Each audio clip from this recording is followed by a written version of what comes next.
வணக்கம் சார். வணக்கம், வணக்கம். சார் இப்போ ஜனநாயகன் படத்துக்கு நெருக்கடி, காரணம் திமுக அப்படின்ற சில கருத்துக்களானது இணையதளங்கள்லயும் சரி, மக்கள் மத்தியிலுமே போய் சேர்ந்திருக்கு. உண்மையாவே திமுக தான் காரணமா? இல்ல நீங்க இது முதல்ல ஒரு கருத்துன்னே சொல்ல முடியாது. இது எப்படி கருத்தாகும்? கருத்து என்பது ஏதாவது ஒரு ஃபேக்ட்ட வச்சு சொல்லணும். சென்சார் போர்டுங்கிறது சென்ட்ரல் கவர்ன்மெண்ட். ம். இந்த சென்ட்ரல் கவர்ன்மெண்ட் வந்ததுல இருந்து சென்சார் போர்டு மெம்பர்ஸ் எல்லாம் ஆர்எஸ்எஸ் பீப்பிள் இருக்காங்க. ஓகே. அப்புறம் இங்க உட்கார்ந்துகிட்டு திமுகவுக்கும் அதற்கும் என்ன சம்பந்தம் இருக்கு? நீங்க எவ்வளவு பவர்ல தமிழ்நாட்டுல இருந்தாலும், இல்ல வேறு எந்த மாநில அரசுமே ம். சென்சார் போர்ட எதுவுமே செய்ய முடியாது. முட்டாள்கள், அடிமட்ட தற்குறிகளால இந்த விஷயம் பரப்பப்படுது. இதுக்கு என்ன அடிப்படை காரணம்னா, தாவேகா தலைமையே ஒரு பயந்தாங்குழி தலைமையாக இருக்கிறது. விஜயே ஒரு மிகப்பெரிய பயந்தாங்குழியாக இருக்கிறார். வெளிப்படையா சென்சார் தடுக்குது, பாஜக தடுக்குது, இல்லன்னா ஒன்றிய அரசு தடுக்குதுன்னு பேசியிருந்தாருன்னா, இப்படியான பொரளிகளையும், முட்டாள்தனங்களையும் அவருடைய ரசிகர்கள் பரப்ப மாட்டாங்க. அத விட்டுட்டு யாரோ தடுக்கிறார்கள். என்ன யாரோ? சென்சார் போர்ட்ல என்ன யாரோ? ட்ரம்ப் தடுப்பாரா? இல்ல யார் தடுக்க முடியும்? பக்கத்து மாநில அமைச்சர் தடுப்பாங்களா? சார் இப்போ நீங்க பராசக்தியும், ஜனநாயகனும் ஜனநாயகம் 9, பராசக்தி 10ஆம் தேதி அப்படின்ற மாரி இருந்தது. ஆனா அதுக்கு மட்டும் தணிக்கை சான்றிதழ் 10ஆம் தேதி சரியாக குடுத்துட்டாங்க. அதுல எந்த ஒரு பிரச்சனையும் வராம நடக்குது அப்படின்னா, திமுக சொல்லி அவங்க கேட்கறாங்க. இதுதானே நெறைய பேர் வைக்கக்கூடிய வாதமாக இருக்கு. இது ஒரு வாதமா? இது ஒரு வாதம்னு நீங்க முதல்ல சொல்லலாமா? பராசக்தி புக்கிங் எப்ப ஓப்பன் ஆயிருக்கு? ஓப்பன் ஆகி 1/2 மணி நேரம் ஆகுது. மாயாஜால்லையும் இப்ப சென்னைய எடுத்துக்கிட்டீங்கன்னா, மாயாஜால்லையும் ரோஹிணில ஒரே ஒரு ஸ்கிரீன மட்டும் ஓப்பன் பண்ணி வச்சிருந்தாங்க 3 நாளா. இப்ப இந்த சர்டிபிகேட் குடுத்துட்டாங்க. யுஏ குடுத்துட்டாங்க. அதுவும் அவ்வளவு கட்டு குடுத்துருக்காங்க. அண்ணாவினுடைய பேச்சுக்களுக்கு கட்டு குடுத்துருக்காங்க. எது எதுக்கெல்லாம் கட்டு குடுத்துருக்காங்கன்னு கூட வந்திருக்கு. அவ்வளவு பெரிய போராட்டத்திற்கு பிறகு பராசக்திக்கு ரிலீஸ்க்கு முந்தன நாள். நீங்க நல்லா தெரிஞ்சுக்கணும். பராசக்தி ஒண்ணும் ரொம்ப கம்ஃபர்டபுளா ரிலீஸ் ஆகல. இப்ப வரைக்கும் த இப்ப வரைக்கும் இந்த ஒரு ஒரு ஒரு 1/2 மணி நேரத்துக்கு முன்பு வரை விநியோகஸ்தர்கள் பராசக்தி வாங்கிய விநியோகஸ்தர்களுக்கு இது வருமா வராதான்னு தெரியல. தியேட்டர் ஓனர்ஸ்க்கு வருமா வராதான்னு தெரியல. எல்லா தியேட்டர்லயும் ராஜா சாப் போட்டாங்க பிரபாஸ் படம். இப்ப வந்திருக்கு. அதுக்கு சர்டிபிகேட் இப்ப குடுத்திருக்காங்க. ஒரு விஷயம் அடிப்படையா புரிஞ்சுக்கங்க. பராசக்திங்கிறது அரசியல் படம். அரசியல் வரலாற்று படம். அதுவும் அந்த படம் பேசுகிற அரசியலுக்கு முற்றிலும் விரோதியான ஒரு ஒன்றிய அரசு ஆட்சியில் இருக்கும் பொழுது அந்த படத்தை எடுத்துக்கிறாங்க. இதுக்குதான் மிகப்பெரிய சிக்கல். அதனாலதான் ரிவிஷன் கமிட்டியில போறாங்க. சென்சார் போர்டுங்கிறது ரிவிஷன் கமிட்டி. இந்த முட்டாள்கள் சென்சார் போர்டை வைத்து ஜனநாயகனை தமிழ்நாடு அரசு திமுகவால நிப்பாட்ட முடியும்னு பேசுகிற இந்த முட்டாள்கள், அப்ப கொஞ்சமாவது அறிவு வேணாமா? பராசக்திக்கு திமுகவால முடிஞ்சா ஒரு 10 நாள் முன்னாடியே 2 வாரம் முன்னாடியே இவங்களால சென்சார் வாங்கியிருக்க முடியும்ல. எதற்கு இப்படி கடைசி நேரம் வரைக்கும் இழுக்குது? எதற்கு இவ்வளவு கட்டு? அப்ப உண்மையான பிரச்சனை, உண்மையான ஒரு படம், ஒரு அரசியல் படத்துக்கு இந்த பிரச்சனையெல்லாம் சந்திச்சு பராசக்தி வருது. நீங்க இன்னொன்னு 2 படங்களை கம்பேர் பண்ணவே முடியாது. நீங்க நீங்க ஜனநாயகன்ல இவங்க என்ன பண்ணி வச்சிருக்காங்கன்னு தெரியல. நிறைய தகவல் நீங்க எதுலயுமே டிரான்ஸ்பரன்சி இல்ல. இப்ப பராசக்தி ஒரு பிரச்சனை அப்படின்னா, பராசக்தியில என்ன பிரச்சனையாக இருக்கும்னு நமக்கு தெரியுது. அதனுடைய இயக்குனர் சொல்றாரு. எல்லாருமே தயாரிப்பாளர்கள் சொல்றாங்க. எல்லாருமே சொல்றாங்க. இது மொழி பிரச்சனை. அண்ணாவினுடைய இத நீக்குறாங்க. என்னென்ன நீக்குறாங்க முதற்கொண்டு செய்தி வந்திருக்கு. ஜனநாயகன்ல என்ன பிரச்சனைன்னு வெளிய வந்திருக்கா? அந்த ரத்தத்த நக்கிக்கிட்டு வராருல ட்ரெய்லர்ல. அதுக்கே கூட கட்டு குடுக்கலாம். அதுக்கு கூட கட்டு குடுத்திருக்கலாம். இவங்க யூ சர்டிபிகேட் குடுங்க. ஏன்னா விஜய் படங்கள்லாம் குழந்தைங்க பார்ப்பாங்க. யூ சர்டிபிகேட் குடுங்கன்னு இவங்க கேட்டிருக்கலாம். அது போக அங்க ஆர்மி யூனிஃபார்ம் யூஸ் பண்ணது தப்புங்கிறாங்க. இது எல்லாமே ஸ்பெகுலேஷன்ஸா இருக்கு. ஜனநாயகனை பொறுத்தவரை எந்த உண்மையும் எப்படி பனையூர்ல விஜய் என்ன பண்ணிக்கிட்டு இருக்கிறாரு தனியாங்கிறது பல நாட்கள் மர்மமாவே இருக்குமோ, அது போல ஜனநாயகனுக்கு என்ன பிரச்சனைன்னு அவங்களும் சொல்ல மாட்டேங்கிறாங்க. யாருமே சொல்ல மாட்டேங்கிறாங்க. விஜய் வாய் திறக்க மாட்டேங்கிறாரு. இதுல என்ன கொடுமைன்னா, விஜய் ரசிகர்கள் எல்லாம் திரையுலகமே சப்போர்ட் பண்ணலன்னு கத்துது.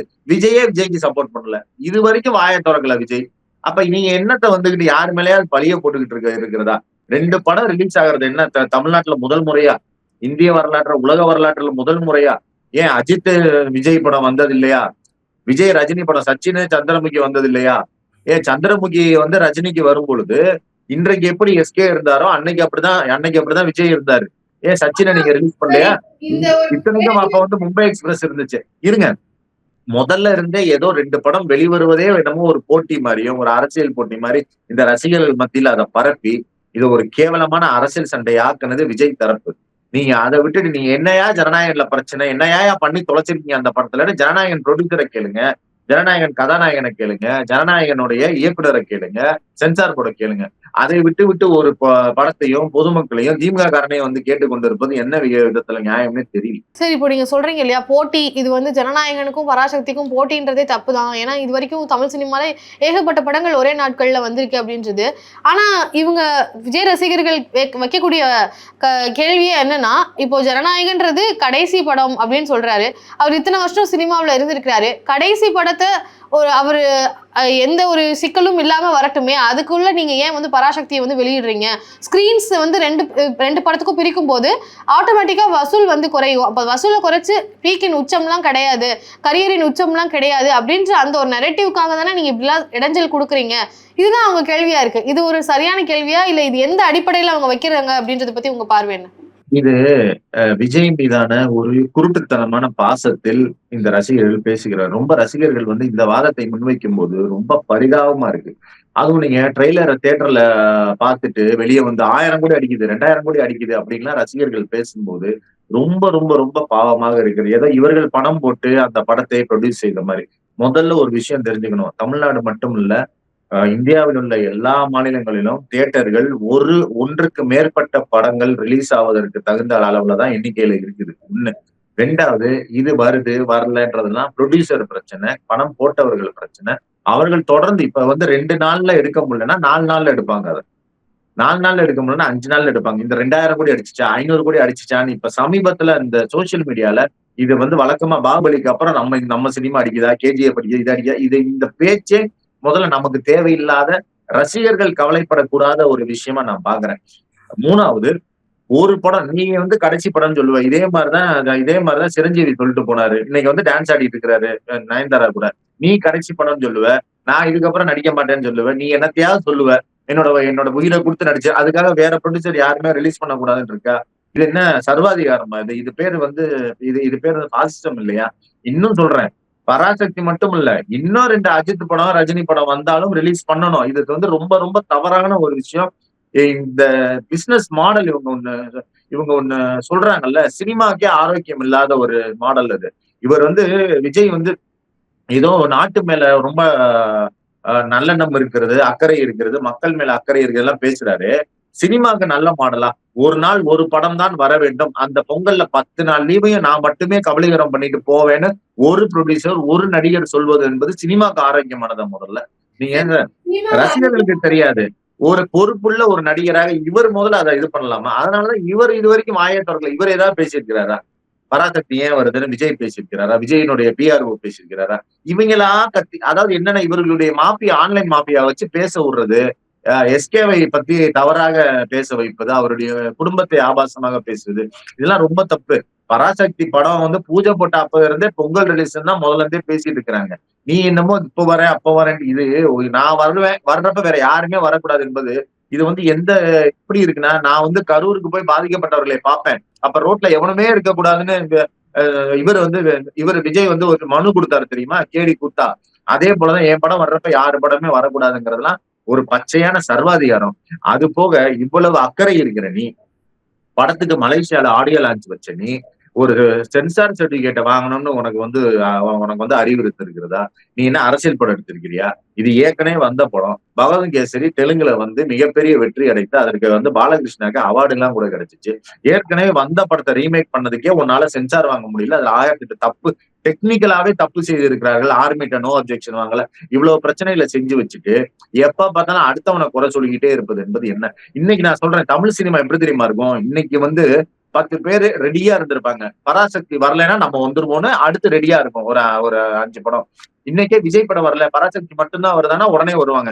நீங்க எல்லாருமே தியேட்டர்ஸ் கிடைக்கிறதுக்கு இன்னைக்கு வந்து ரொம்ப ரொம்ப கஷ்டப்பட்டுட்டு தான் இருக்காங்க. அப்படி இருக்கும் பொழுது ஒரு 10 நாள் லீவ் வருது, 15 நாள் லீவ் வருதுன்னா என்னமோ இவருக்கு என்ன இதுவா எழுதி கொடுத்திருக்கா தமிழ்நாடு இவருக்கு?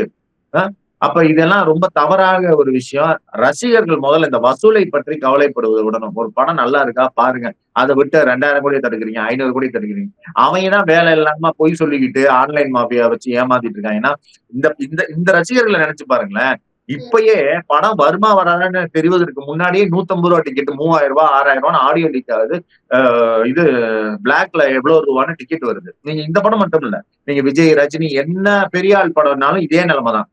அப்ப ரசிகர்கள் விக்டிம் நிலைமையில இருக்கீங்க. ஒரு படம் ரிலீஸ் ஆனா உங்களுடைய ரசிகர்கள்னு உங்களுக்கு நியாயமான விலை ஓசில வேணாம், நீங்கள் உயிரை கொடுக்கிற ரசிகர்கள்னு நியாயமான விலைக்காக உங்களுக்கு டிக்கெட் கிடைக்குதா? நீங்களே பிளாக்ல வாங்கிட்டு வரீங்க. பிளாக்ல வாங்கிட்டு போய் படம் பாக்குறவனுக்கு நாங்க எங்களுடைய தலைவர் 500 கோடி அடிக்கிறது, நீ கெடுக்கிற 600 கோடி. இதெல்லாம் ரொம்ப அபத்தமானது. ரசிகர்கள் கவலைப்பட தேவையில்லாத ஒரு விஷயம். இதெல்லாம் ப்ரொடியூசர்கள் சம்பந்தப்பட்டது. சினிமா நலனுக்கு ஒன்றுக்கு மேற்பட்ட படங்கள் தான் விடுமுறைக்கு வரணும். ஒரு காலத்துல தீபாவளினா 5 படம் 6 படம். எம்ஜிஆர் சிவாஜி படம் எத்தனையோ ஒண்ணா வந்திருக்கு. 2 ஒரே நாள்ல 2 சிவாஜி படம் வந்திருக்கு. 2 விஜய் சேதுபதி படம் வந்திருக்கு தமிழ்நாட்டுல. ரஜினி கமல் வந்துச்சு. நான் காலேஜ் படிக்கிறப்ப ஒரே நாள்ல மும்பை எக்ஸ்பிரஸ், சந்திரமுகி, சச்சின் ஒரே நாள்ல வந்துச்சு. இன்னைக்கு என்ன மாறிடுச்சு? இன்னைக்கு நீங்களா கெடுத்து வச்சிருக்கீங்க. நான் வந்தா நான் மட்டும் தனியா அந்த படம் நல்லா இருக்கா இல்லையான்னு மக்கள் தெரிவதற்குள்ள மக்கள் தலையில எப்படியாவது கட்டி அந்த 4 நாள்ல வசூல ஃபுல்லா அள்ளி மக்களை ஏமாத்திட்டு போயிடணும்னு ஐடியாலதான் நீங்க இதை பிளான் பண்றீங்க. இது 4-5 படங்கள் வந்தா மட்டும்தான் இந்த ஃபேக் மாடல் உடையும், சினிமாக்கு நல்லது. சரி, இப்போ ரசிகர்கள் இந்த மாதிரி வசூலை பத்தி எல்லாம் பார்க்க கூடாதுன்னு சொல்றீங்க இல்லையா? அதே மாதிரி வியூஸ் அவங்க அப்படியே உட்காந்து கனெக்ட் பண்ணிட்டு இருக்காங்க. 1 மணி நேரத்துல எவ்வளவு, 2 மணி நேரத்துல எவ்வளவு ட்ரெய்லர் வியூஸ் போயிருக்கு அப்படின்றதெல்லாம் உட்காந்து கனெக்ட் பார்த்துட்டு இருக்காங்க.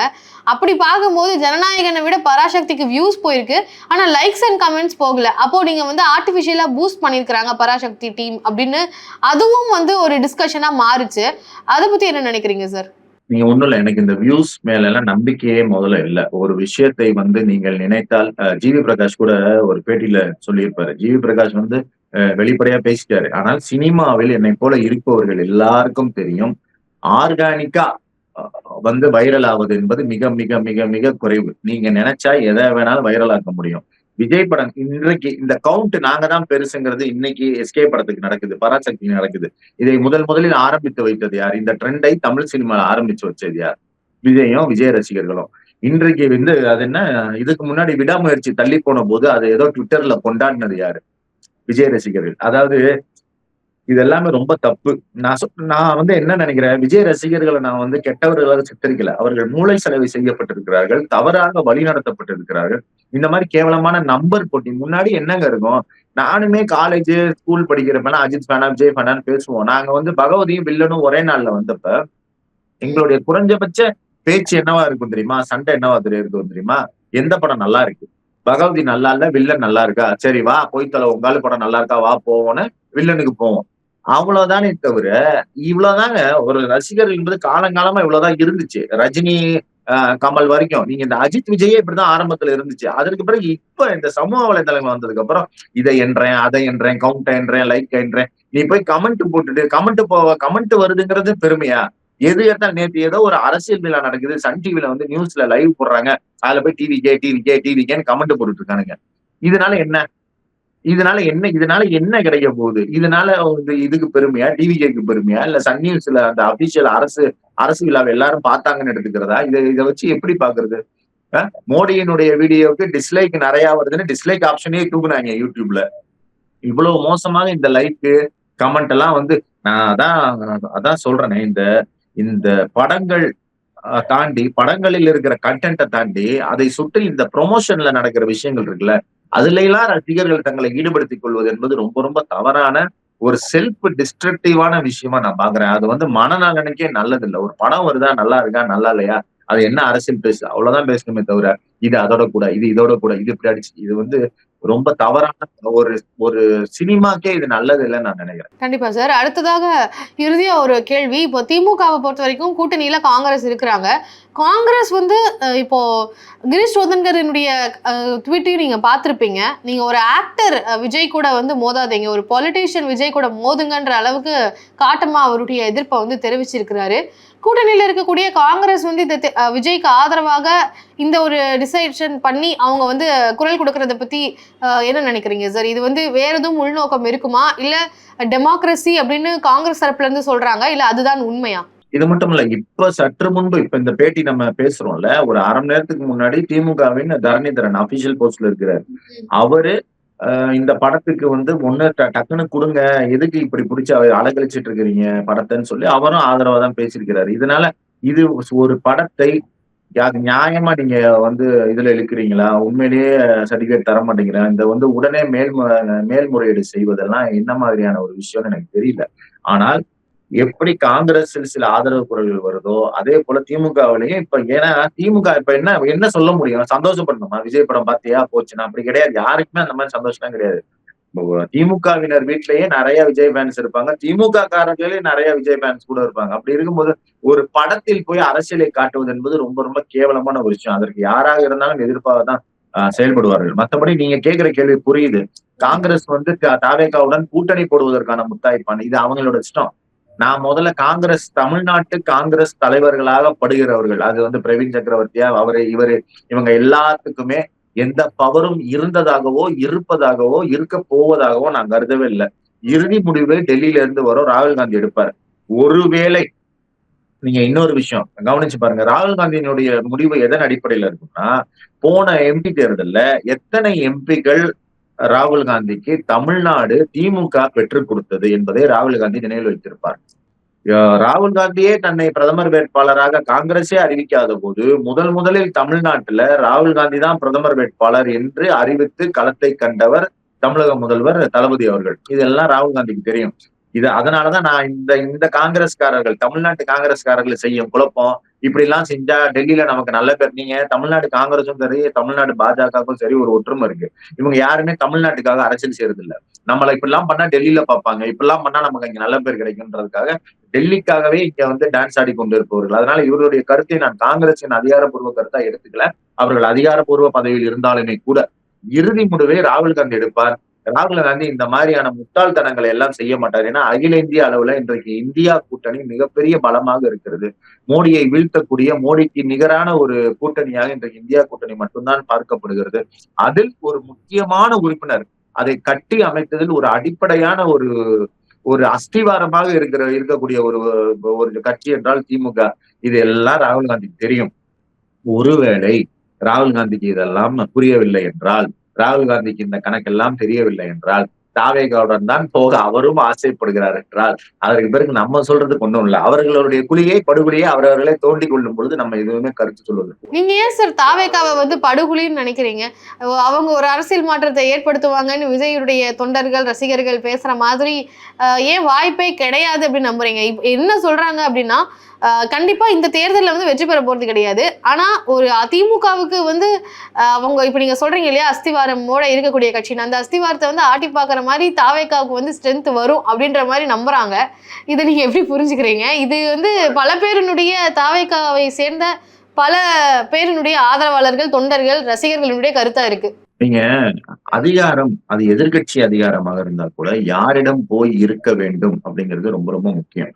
தமிழ்நாட்டை பொறுத்த வரைக்கும் நான் திமுக ஆதரவாளனாகவே இருந்தாலுமே கூட ஒரு நல்ல பலமான எதிர்கட்சி இருப்பதுதான் ஒரு நல்ல ஜனநாயகத்துக்கு அழகு, ஒரு ஜனநாயகத்துக்கு தேவை. அது வந்து ஜனநாயகத்தை வந்து வலுப்படுத்தக்கூடியது ஒண்ணு.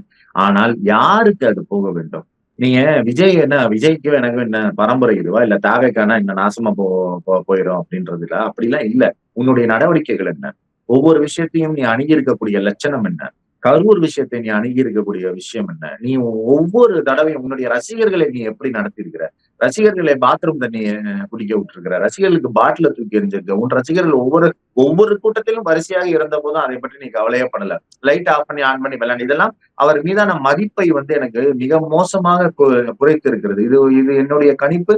இந்த கருத்தை வைத்திருப்பதற்கு எனக்கு முழு உரிமையும் இருக்குது. அதனால நீங்க முதல்வராகலாம் மட்டும் இல்ல, நீங்க ஒரு எதிர்கட்சி தலைவராகவோ ஒரு ஒரு குறிப்பிடத்தக்க ஒரு வெற்றியை பெறும் அளவுக்கோ கூட தகுதி, ஒருவேளை வெற்றியை பெற்றாலும் அதை வைத்து என்ன செய்யணுங்கிறது கூட தெரியாத ஒரு நபராகத்தான் நான் வந்து விஜயை பாக்குறேன். இன்னைக்கு நீ மத்த எல்லாத்தையும் விடுங்க. நீ பேசவில்லை என்றால் உனக்காக கூட நீ குரல் கொடுக்க. இன்னைக்கு ஜனநாயகனுக்கு பிரச்சனை, தலைவாக்கு வந்து இப்படி பேசினியே, அக்கல்ல கைய கட்டிட்டு பேசினியே, இன்னைக்கு ஏன் வந்து நீ அந்த மாதிரி கூட பேசுவதில்லை? அந்த மாதிரி கூட ஒன்றிய அரசையோ சென்சார் போர்டையோ எதிர்த்து சொல்ல வேணே பண்ற உன்னுடைய ரசிகர்கள் எல்லாம் கத்துறாங்கல்ல. உன்னுடைய ரசிகர்கள் யாருமே இது தானாக நடக்கிற நிகழ்வு என்று ஏற்கல. சரியா? எல்லாரும் கத்திக்கிட்டு இருக்காங்கன்னா நீ ஏன் அமைதியா இருக்கிற? அப்ப உனக்காக கூட குரல் கொடுக்காத நீ ஒவ்வொரு மேடையிலும் நின்று உங்களுக்கு ஒண்ணுன்னா நான் வருவேன், நான் வீட்டுல வந்து நிப்பேன்னு பேசுவது என்பது இதெல்லாம் கேலி கூத்தாக இருக்கிறது. நீங்க ஒரு பிளைண்டாக அவரை ஃபாலோ பண்ணுகிற, அவர் நல்லா டான்ஸ் ஆடுறாரு அதனால நல்லா நிர்வாகம் பண்ணுவாருங்கிற நம்புகிற ரசிகர்களுக்கு வேணா இதெல்லாம் ஒரு பெரிய ஊட்டச்சத்தாக இருக்குமே தவிர எனக்கு இது ஒரு கட்சி, இது இது இது வந்து ஒரு தலைவர், இதுக்கு இத்தனை பேர் தொண்டர்கள்ன்ற பேர்ல இவ்வளவு ஆபாசம் அசிங்கமா பேசி நீங்க ஒண்ணுமே இல்லைங்க. நீங்க இது வரைக்கும் எவ்வளவோ கட்சி சண்டைகள் நடந்திருக்குதுங்க. சோசியல் மீடியால எவ்வளவோ கட்சி சண்டை நடந்திருக்கு. அதிமுக, திமுக நடந்திருக்கு. நாம் தமிழரே கூட எடுத்துங்க. நாம் தமிழர் எல்லாம் என்னை போல விமர்சித்தவர்கள் யாரும் இல்ல. நாம் தமிழரே கூட எடுத்துங்க. ஆனால் ஒரு நடிகரின் படம் தன் ஆதர்ச நடிகரின் படத்தோட ரிலீஸ் ஆகுது என்பதனாலேயே அவருடைய குழந்தைகள் முதல் கொண்டு பச்சை குழந்தைங்க அந்த பிள்ளைங்க அதெல்லாம் இழுத்து அசிங்கமாக பேசக்கூடிய ரசிகர்களை தொண்டர்கள்னு வச்சிட்டு இருக்கிற ஒரு கட்சி, அதை அமைதியாக வேடிக்கை பார்த்து கொண்டிருக்கிற ஒரு தலைவன், அதை வந்து வெர்ச்சுவல் வாரியர்ஸ் என்று கும்பி சீவி விடக்கூடிய ஒரு கேவலமான இயக்கம். இதை போய் நீங்க நம்புறீங்களா? நீங்க இது ஒரு மாற்றம் நீ என்ன மாற்றம் கொண்டு வருவ? மனிதன் ஒரு குரங்கு மனுஷனா மாறினாதான் மாற்றம். அதுதான் பரிணாம வளர்ச்சி. மனுஷன் வந்து குரங்கு வந்து மனிதனாக பரிணாம வளர்ச்சி பெற்றது. மனுஷன் வந்து குரங்கா மாறுறது பேர் மாற்றம் கிடையாது. அதுவும் மாற்றம் தான். ஆனா அது நல்ல மாற்றம் கிடையாது. அது பரிணாம வீழ்ச்சி. இந்த தாவேகா கையில எல்லாம் தமிழ்நாடு போகுது. தாவேகா மாதிரி எல்லாம் ஒரு கும்பல் தமிழ்நாட்டுல அதிகாரத்துடன் வளம் வருதுன்னா நம்ம எல்லாம் குரங்கா மாறிக்கிட்டு இருக்கோன்றதை தவிர வேற ஒண்ணும் நான் சொல்லக்கூடியது இல்ல. இந்த கருத்து ரொம்ப ஹார்ஷா இருக்கலாம். பட் இதுதான் என்னுடைய தனிப்பட்ட கருத்து. இதுதான் நான் நம்புறேன். மற்றபடி சொல்வதற்கு ஒண்ணுமில்லை. ஜனநாயகன் படத்துக்கு இருக்கக்கூடிய சிபிஎஃப்சி போடக்கூடிய விதிமுறைகளா இருக்கட்டும், இல்ல அங்க நடந்துட்டு இருக்கக்கூடிய நெருக்கடிகள், இப்போ மக்கள் மத்தியில இது எப்படி பேசப்பட்டுட்டு இருக்கு, இதுக்கெல்லாம் உங்களுடைய பார்வையை எங்ககிட்ட பதிவு பண்ணதுக்கு மிக்க நன்றி சார். நன்றி, நன்றி.